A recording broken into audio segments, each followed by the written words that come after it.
近期2021年战略竞争法案在当地时间21日审议通过，这个法案引发了国际舆论的轰动。美国媒体猜测，这部法案可能正式拉开美国与中国全面竞争的帷幕。它由5部分组成：增强未来竞争力、巩固盟友及伙伴关系、强化价值塑造、加强经济管制以及确保战略安全。其中，增强未来竞争力又被分成4个相当重要的方向，而数字技术与链接出人意料地被摆在了和科技、国际基础设施开发以及舆论影响力同等重要的战略地位，这让我不免感到有些好奇。经过一番研究，我发现这个数字技术与链接才是真正可以颠覆世界的技术。所以今天我们就来聊一聊：第一，数字化与链接技术到底是一种什么技术？为什么说它有颠覆世界的能力？第二，它将如何颠覆人类社会？第三，它又将如何颠覆整个工业体系？咱们先来说第一个问题，如果用数字化这个平台比作人体，互联网、移动互联网以及物联网就像人类的神经系统，大数据就像人体的五脏六腑、皮肤以及器官，云计算相当于人体的脊梁。没有网络，五脏六腑就没有办法和脊梁协同运作；没有云计算，人体的五脏六腑以及皮肤就会松松垮垮，像一盘散沙。没有大数据，云计算就是白骨精，是一具空心骷髅。有了神经系统、脊梁、五脏六腑、皮肤和器官之后，再加上相当于思想的人工智能，它是人类的大脑和神经末梢系统，一个基础的数字化平台就成型了。要知道，人类的基因是不断进化的，就好像《人工智能》一书里描写了这么一个场景。俄国的许多知名超感人士反复地展示了一个实验，就是当研究人员将一个装有底片的不透光信封放在其前额，在冲洗出来的底片会出现所要的图像，这说明有些人可以从前额处发放脑子中产生的图像。这可能就是古老的东方神话中所描述的第三只眼，而这个基因已经在自然选择中逐渐被淘汰了。人体中几万年遗传下来的基因具有不可篡改、可追溯的特点，它们又是去中心化分布式的，这种特性跟区块链技术非常相似，所以区块链技术就是为人类进化服务的基因改造技术。它可以从基础层面大幅提升大脑的反应速度、骨骼健壮程度、四肢操控的灵活性，可以进化淘汰基因。数字化平台在区块链技术的帮助下，可以创造新的物种，产生一个颠覆性的质变。为什么数字化会有一个如此强悍的颠覆性呢？原因有5个。第一个是它可以打破区域和空间的障碍，从天到地，从地上到水下，可谓是上9天揽月，下5洋捉鳖，将国内到国际连成一片。第二个是把人类所有生产生活流程中的每一个点积累起来。不仅如此，现在的脑机接口已经实现利用无线技术直接将脑电波信号传输到计算机，这意味着未来很有可能连人脑子里的数据也会在网上跑，每天24小时不停地积累信息。第三个是跨行业，把人类所有的生活、工作行为中的场景全部打通，用数据构建一个和现实世界互动的虚拟世界。第4个是通过人工智能的搜集、分析和判断，预测人类所有行为的信息，产生新的智慧。第5个是打破单个价值体系的封闭性，整合创建出前所未有的巨大价值链。就比如说，数字化跟金融结合，就会产生金融科技，使坏账率更低，各方面的系统性风险的平衡能力也会更好。可以毫不夸张地说，任何一个传统行业与这5大信息科技结合，就会立即形成新的经济组织方式，从而对传统产业构成颠覆性的冲击。那第2个问题，数字化将如何颠覆人类社会呢？从以下这5个方面。第一个方面就是颠覆全球个人支付方式。现如今有中国人的地方就有移动支付，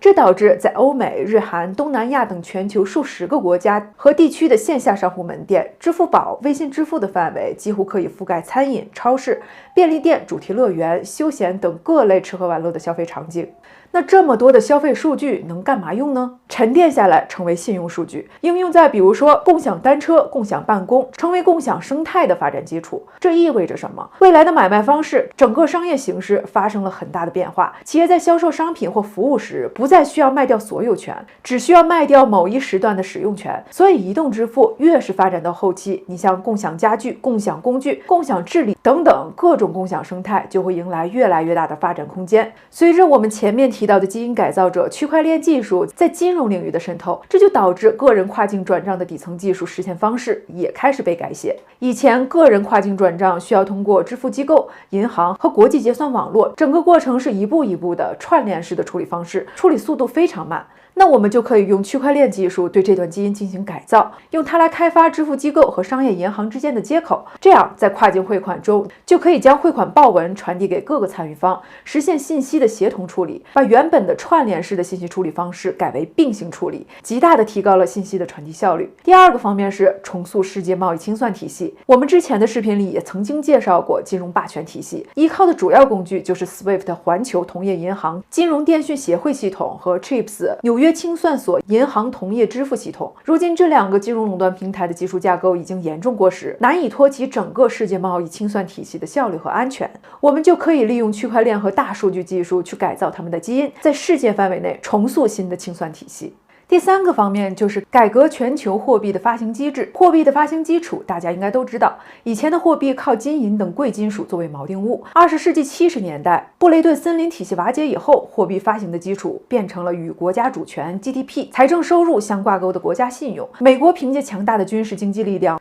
通过美元垄断了全球使用美元结算和大部分国际贸易结算，美元成为事实上的全球货币。到了数字化的时代，比特币还有 Facebook 发行的莱特币，每天刷新闻的时候我们都能看见。但是这些脱离主权信用的数字货币发行基础无法保证，甚至有的数字货币可以随意发行。我们一般管这种数字货币叫做空气币。最好的方法是使数字货币发行与主权的信用挂钩，与国家 GDP、财政收入、黄金储备建立适当的比例关系，通过某种机制来遏制滥发、随意放水的局面。第四个方面就是智慧城市，用数据化去推动自然世界与人类社会的深度融合，将人与人之间的沟通联系逐步扩大到人与物、物与物的沟通连接，就好像超体里面的经典台词：你在哪儿，我在任何地方。想要到达这样的层次，需要分成4个阶段。1.0 版本就是让我们生活的世界可以通过数字表述出来。2.0 版本通过网络将数字化的城市组成的各个模块连接起来，实现数据的传输和共享。3.0 版本就是在网络传输的基础上实现局部智能，例如智能收费、智能交通、智能工厂。终极版本 4.0 就是智慧化，借助万物互联，使城市各部分功能在人类智慧的驱动下不断进化，让城市学会思考，让整个人类社会变成一个类似蚂蚁组织形式的松散型生命。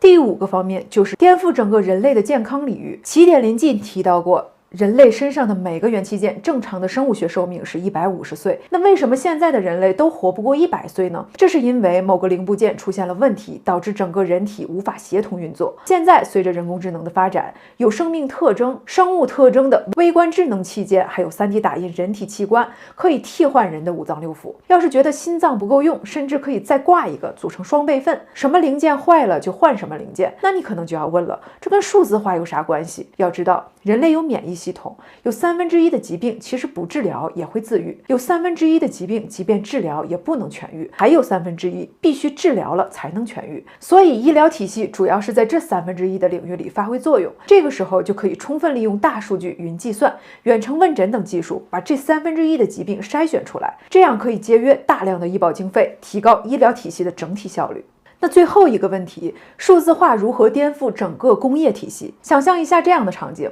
生产12寸芯片的企业，它的投资规模在70亿美元到150亿美元之间，占地面积差不多要1平方千米。这么大的厂房被划分成几个车间，面积都非常大，里面的机器设备布置得满满当当，但是就是看不到什么人，全是机器之间的协同运作。一个盘片从投入制造到流水线出来变成芯片，需要24个小时，在机器人的搬运操作下不断的运转，周转几万道工序，20来天才能变成产品从流水线上下来。每个客户需要什么样的芯片，只要一下订单，芯片的图样设计、原材料、辅助材料的供应以及下游封装测试的去向定位都已经安排好了，信息都是连接在一起的，用信息流代替人流来控制整个工厂的运作。关键是每一个芯片虽然看上去很小，但是里面却包含着非常复杂的图形。要是放大来看，就像一座房子一样，每个芯片的图纸最终都要归档。一个12寸的硅片一般可以做几百、几千个芯片，一个大型芯片厂一个月消耗15万张盘片，一年消耗180万张盘片，做出来的芯片数量是几亿、10几亿个。每个芯片的档案都会在云计算的数据库里存放着，任何的时候都可以调取。这就是数字化颠覆工业制造的一个现实场景。然后我们再把这种模式进行升级，一个企业是这样的运作方式，N 多企业在一起构成的产业链集群呢，那战斗力是不是就更加强悍了？比如说汽车产业，一辆汽车有上万个零部件，如果要形形成本地支柱产业，就要把上游零部件产业的70%到80%都实现本地化生产，这样就会形成上游、中游、下游的产业链集群，周边全部是给这个汽车企业做配套的中小企业。配套产业如果做得非常专业，它就会吸引其他的汽车厂商来这落户，这样就又形成了同行企业集群。任何一个产业领域都会有研发、生产、物流、销售、结算等生产性服务行业，所以这又会吸引来做服务贸易的集群来落户。如果一旦70%到80%的零部件厂商都在一个地方定制信息系统、通信系统以及各种物联网系统，